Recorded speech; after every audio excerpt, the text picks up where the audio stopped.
Waldaan Barnoota Misoomaaf Education for Development Association lammiilee qe'ee fi qabeenya isaaniirraa buqqaaniif deeggarsa midhaanii taasise. Eeruu waajjira qindeessaa misoomaa fi nageenya naannoo Oromiyaa, Beenishaangul Gumuz fi Gaambeellaatiin dhaabbanni miti mootummaa Waldaa Barnoota Misoomaaf Education for Development Association sababa rakkoo nageenyaan lammiilee qe'ee fi qabeenya isaaniirraa buqqaanii godina Wallagga Bahaa Aanaa Saasigaa magaalaa Gaallootti qubatanii jiraniif deeggarsa midhaan boqqolloo taasisee jira. Sababa rakkoo nageenyaatiin lammiilee godina Wallagga Bahaa Aanaa Saasigaa, ganda Biiftuu Baloo, Handhuura Baloo fi ganda Ollaa naannoo Beenishaangul Gumuz, godina Kaamaashii Aanaa Mishigaa, magaalaa Soogeerraa buqqaanii Aanaa Saasigaa magaalaa Gaallootti qubatanii jiraniif deeggarsa midhaan boqqolloo kuntaala 400 taasifamee jira. Dhaabbanni miti mootummaa Waldaa Barnoota Misoomaaf Education for Development Association jedhamu deeggarsa maallaqa abbaa taayitaa dhaabbilee hawaasa siivikii irraa argateen marsaa lamaan boqqolloo kuntaala 800 buqqaatota kanaaf akka raabsu dhaabbatichatti qindeessaan sagantaa obbo Tuuchoo Inkoosaa kan himan.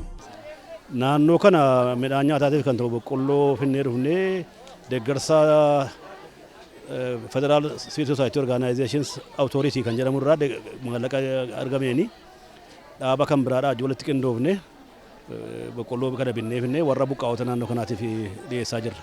Ammaa fi birrii miliyoona tokkoof walakkaadhaan midhaan kana binnee finnee nama tokkoo fi kiiloo 10 akka inni waliin ga'uuf hiramaa jira. Amma kan dhufe kuntaala 400 dhufe. Kuntaala 400 immoo marsaa dhufuutti dhiyaata. Isa ammaa kana boqqolloo finne caalaatti fuulduratti tuu akka namni qe'eetti deebi'ee waa godhatu tuu yaadame karaa mootummaas karaa waajjira warra dhaabbileen fakkaatanis tuufinsaan uummanni akka qe'eetti deebi'uuf danda'ee jiraatu tuu yaadame gaarii natti fakkaata. Sababa rakkoo nageenyaatiin kanneen qe'ee fi qabeenya baroota dheeraaf horatan dhiisuun baqachuu isaaniitiin rakkoo hamaadhaaf saaxilamaa jirra kan jedhan buqqaatonni kunniin gara qubsi yerootti dhufanis deeggarsi taasifamaa jiru hangana kan hin jedhamne ta'uu eeranii deeggarsi guyyaa irraa taasifameetti gammadoo ta'uu himanii furmaata yeroo dheeraadhaaf qe'ee isaaniitti deebi'anii akka dhaabaman gaafatanii jiru. Jireenya gadi bu'aa jiraachaa jirra waggaa 4 qabne amma yoo wanaatti firaay manaas gaafiin kaffalla gaafii immoo nu eeggataa amma kanatti rakkachaa jiraachaa jirra. Waan nyaannus immoo hin jiru dhukkubaanis beelaanis dararamne baay'ee miidhamne amma irraa geenyerra gargaarsuma nyaata kana nu deeggaranii nageenyas nu eegsisanii meeshaa ittiin nyaannee gallee mana keenyatti deebinu nu kenname nu barbaadame waan mataa jala qabannee sharaa kana fa'aa nu kenname. Amma danda'ame immoo hojjechuu jireenya keenya fooyyeffachuu barbaanna. Har'a boqqolloo fudhannee amma kun fudhachaa har'a boqqolloo. Baay'inni maatii keenya maatii 5 qaba. Maatii 5 kanaa kiiloo 50 fudhadheen jira. Qe'eetti gaafa deebinu meeshaa garaagaraa waan ittiin hojjetannu nu barbaachisa. Waan ittiin facaafannu sanyii nu barbaachisa. Wanti qe'eetti nu gashuu wanta kanadha. Kunoo wanti hojjennee nyaachuu sanyii hin qabnu. Qodaattiin hojjetan nu qabnu kana nu barbaachisa nuti qophaa'uudha wanti nu daangessa kana rakkina kanadha malee nuni duruu hojjennee nyaanna waan ta'eef wanta ittiin hojjetannee nyaannu dhabne bakka. Maatiin koo maatii 3dha kan mucaa tokkoon qabaa walumatti 3 kiiloo 30 fudhadha. Utuu qe'eetti galle qe'eetti galuun keenya sunuuf gaariidha garuu meeshaa waan mana keessaa rakkina qabnu manas hin qabnu. Kan nu barbaachisu sharaan kunis nu barbaachisa mukatti ijaarrannus nu barbaachisa. Bishaanillee jira garuu karaa bishaanii waan rakkannu hin qabnu. Qallaba kanas immoo yoo mootummaan nu yaadate malee wanta biraa waan ittiin yaalamnu tokko hin qabnu jechuudha. Xaa'oon kunis nu barbaachisa. Xaa'oos hin qabnu, sanyiis hin qabnu, meeshaa ittiin hojjennus hin qabnu. Ganaa nu barbaachisa yoo nu yaalame nu laatame fudhannee gallee ittiin hojjetachuu hin dandeenyu. Maasimmoo qabnaa jechuudha. Mootummaan godinarraas aanaarraas nu bukkee dhaabatee sagalees nu laatee hin deebitu mootummaan isin yaadataa isin yaadachaa jirra yeroo gabaabaa kana asitti gara mana keessaniittis hin deebifne isin bukkee dhaabbannee nyaataanis manaanis dhimma nageenyaa immoo walumaan taanee qaama nageenyaatii wajjin mootummaadhaa wajjin isumaa wajjin deebitu nuun jedhee jennaan nullee kanatti gammannee sagalee laannee gammachuu yeroo ammaa kana gammachuutu nutti dhaga'amaa jira. Akka durii keenyatti deebinee jiraachuuf qe'ee keenyatti yoo deebine isa jalqabaa manatu nu barbaachisa. Mana inni lammaffaa immoo wanta nyaannu nu barbaachisa. wanta nyaannutti dabalatee durumaan dursee inni guddaa fi inni olaanaan immoo nageenyadha.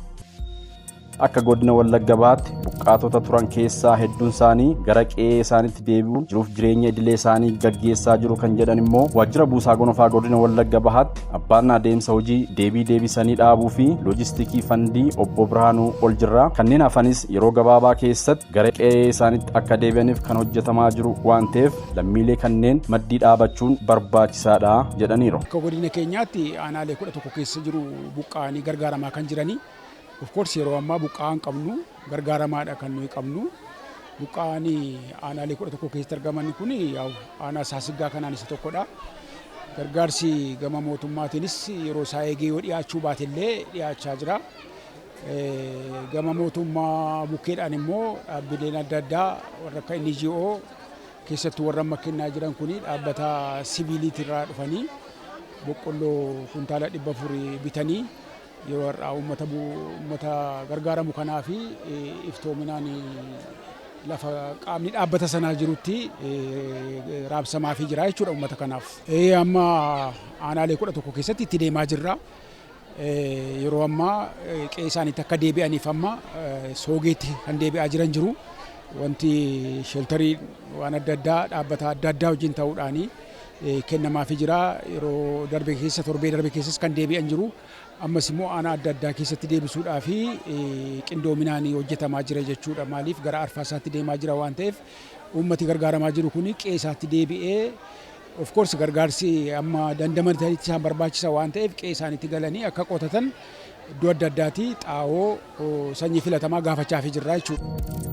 Deeggarsa abbaan taayitaa dhaabbilee hawaasa siivikii buqqaatotaaf taasisaa jiru karaa barbaadameen raabsamuu fi raabsamuu dhiisuu hordofuuf yeroo itti aanutti deeggarsa dabalataa gochuuf haala qabatama buqqaatonni keessa jiran hubachuuf dhufne kan jedhan immoo dhaabbatichatti haati adeemsa bulchiinsa qabeenyaa fi fandii addee Aynaalam Takkaa buqqaatota kana deeggarsa qofaa gochuu otoo hin ta'in furmaata waaraa kennuun barbaachisaadha jedhan.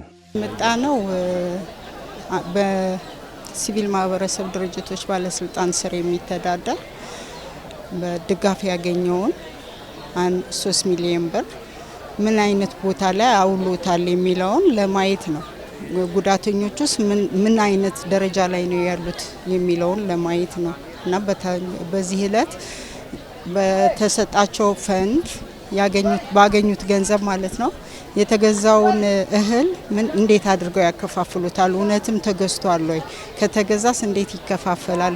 ቤኔፊሻሪዎቹ በትክክል ያገኙታል አያገኙትም የሚለውን ለማየት ነው የመጣ ነው። እንዳየነውም ከሆነ በትክክል እየተከፋፈለ መደረግ ያለበት አሁን ሁሉ ጊዜ በእርዳታ መኖር አይቻልም። በተቻለ መጠን መስራት የሚችለው አቅም ያላቸው ወጣቶችን እያየን ነው። እነሱንም ተከትሎ ያሉ ታዳጊ ልጆች አሉ። እነሱም በአንድ ቦታ ላይ አሰባስበው አደራጅቶ ይሄንን ሰፊ መሬት ሰርተውበት እንዲያለሙት ማድረግ ነው። በቱሎችን ማዘጋጀት ነው የሚሻለው እንጂ እንደዚህ በየጊዜው በቆሎ እየሰፈሩ መኖር አያዋጣም። Eeruu waajjira qindeessaa misoomaa fi nageenya naannoo Oromiyaa Beenishaangul Gumuz fi Gaambeellaatiin dhaabbanni miti mootummaa waldaa barnoota misoomaaf Education for Development Association marsaa jalqabaaf boqqolloo kuntaala 400 buqqaatotaaf kan raabse yoo ta'u marsaa lammaffaaf immoo boqqolloo kuntaala 400 buqqaatotaaf kan raabsu ta'us himamee jira.